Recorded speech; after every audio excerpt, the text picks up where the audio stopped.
various circumstances with the family, and I feel badly about that. And the sad part about it is that I watch them play now, and had I been around, I know I could have made them better players. I mean, as good as they may be, and they may think that they are, I really see things in their game that had I been around, and had they been willing to want to listen to their father, of course, what does a father know? I'm their father, so what do I know? I could have made their games better, because they do have some shortcomings in their game that would be better. That's why those of you who are watching this video and watching the DVDs, and if you will take what we are showing you to heart and let this become a part of your basketball intelligence and your basketball persona, I assure you that you will become a much better basketball player than you ever envisioned. You will have a tremendous advantage over the majority of players you ever play against, because you will be so fundamentally sound that any coach in the world would love to have you play for them. How did you keep your sons from being burned out? That's a problem nowadays. That people, parents, whoever it is, start the kids early, and for some reason, whatever it is, they burn out before they have a chance to reach their potential. How did you keep that from happening? Well, I think, again, first of all, you have to go back to exposing your children to various aspects of life. Then let them decide what they have an interest in, and then you support them. But you don't ever push them. You don't ever demand of them to do certain things. You explain to them, like my son says, well, I don't think I want to go out. So why don't you go out and practice? I don't want to go. Okay, no problem, but just remember, there's probably somebody else out there who is practicing now, and he's going to probably be a better player than you because he's willing to put the time in. So if you want to get to be good, you need to put the time and the effort in to do it, but that's your choice. And you never push them, and you never force them to do it. You just explain things to them so they can understand what the ramifications are if they make a decision not to want to do it, but you don't make them go to this tournament and force them into this league, just like my son and my wife asked him recently, do you want to play baseball? And he said, no, I don't want to play. So she said, well, what should we do? I said, well, then he doesn't play. Right. He said, if he doesn't want to play, I'm not going to make him play baseball just because you want him to do something. And I said, son, I'm not going to let you, if you don't want to play baseball, that's fine. But you're not going to sit in the house and watch video games and watch television. You're going to have to do something else and be outside and be involved in something. If you want to go practice basketball, that's great. I'll go work with you and do that, but you have to do something else. It's not that you're not going to play baseball and you're going to do something that's worthless. And so that's up to him. And so it's really funny because he's really gotten a real interest in playing basketball. And so, Dad, can we go out and shoot and do something? And I may be in the middle of doing something, but I put it down because, hey, if your child asks you to go do something that they have an interest in, find the time. But don't say, come on, son, we're going to practice. Oh, I don't know, we're going to practice. No, I never do that to them. I mean, I just think that you have to just support them.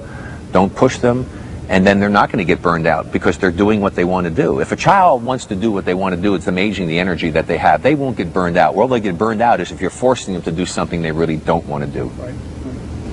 Along those same lines, do you think there's a natural progression in developing a kid? I see too much being thrown at young players at one time. And I think that if they had only a few things to work on at a certain age, they'd get very good at that before they went on to try to try to learn a flex offense or how to play off of triple staggered screens when they're 7 years old. Yeah. I mean, is there progression there? You got a feel for it? Where would I start him? How would I build him up? Yeah, I think it depends on the child. A lot depends on the child, but I do agree with you that you don't want to overwhelm them with things. The biggest thing I would say, number one, first and foremost thing that you need to teach a child how to do, and it's the best thing you can have them do, is learn how to dribble. People don't have an understanding, and my son finally got the message here fairly recently, is that if you can dribble the basketball with both hands and control the basketball at the young ages, you can dominate. Right. You can dominate the games because most kids can hardly dribble the basketball.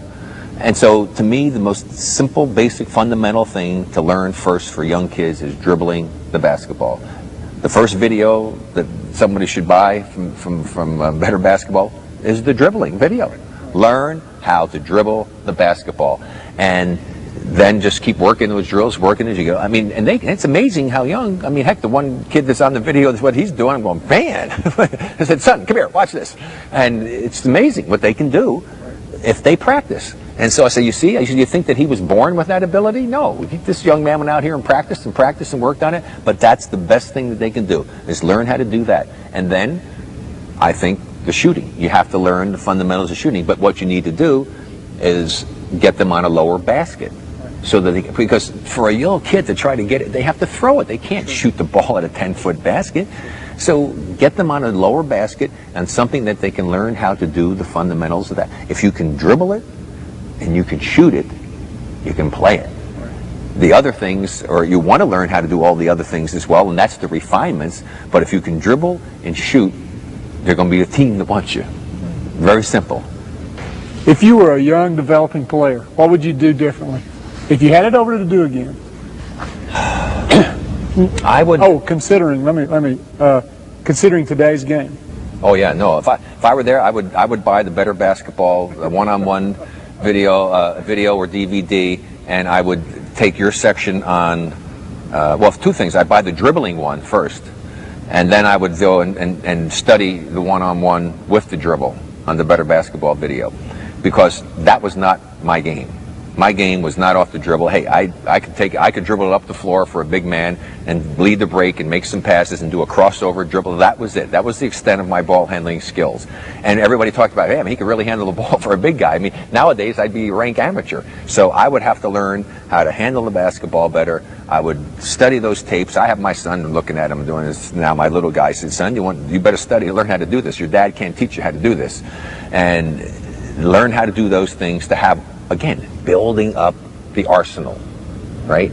We're building up your offensive arsenal so that you have more weapons at your disposal and you have a more well-rounded game. So I would learn to be much better and handle that basketball better and be able to do those things.